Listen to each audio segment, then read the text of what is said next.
এক সময় জামাতের আমির বলেছিলেন যে আর্মির সঙ্গে আমাদের কিছু মিল আছে, আমরা অত্যন্ত অর্গানাইজড একটা ওয়েল অর্গানাইজড পার্টি, অত্যন্ত সুশৃঙ্খল একটা দল। সো জামাত যদি বলে যে অমুক আসনে কলা গাছ দাঁড়াবে, জামাতের কোনো প্রার্থী সে যতই যোগ্য হোক সে কিন্তু ওই আসনে আর নিজেকে মানে ডিক্লেয়ার করবে না প্রার্থী হিসেবে।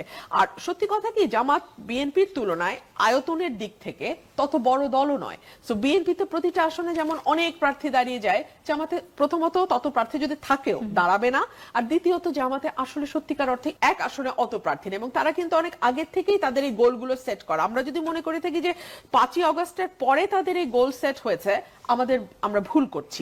তাদের এই আজকে যে জায়গাটায় তারা এসে দাঁড়িয়েছে, এটা কিন্তু তাদের দীর্ঘ পরিশ্রমের ফল।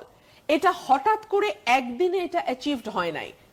তারা গুপ্ত রাজনীতি, সুপ্ত রাজনীতি, আওয়ামী লীগের সঙ্গে মিশে রাজনীতি, কে জামাত করতো কে শিবির করতো নোবডি নোজ, সব মেনে নিয়েই বলছি এটাও তাদের একটা স্ট্র্যাটেজির অংশ।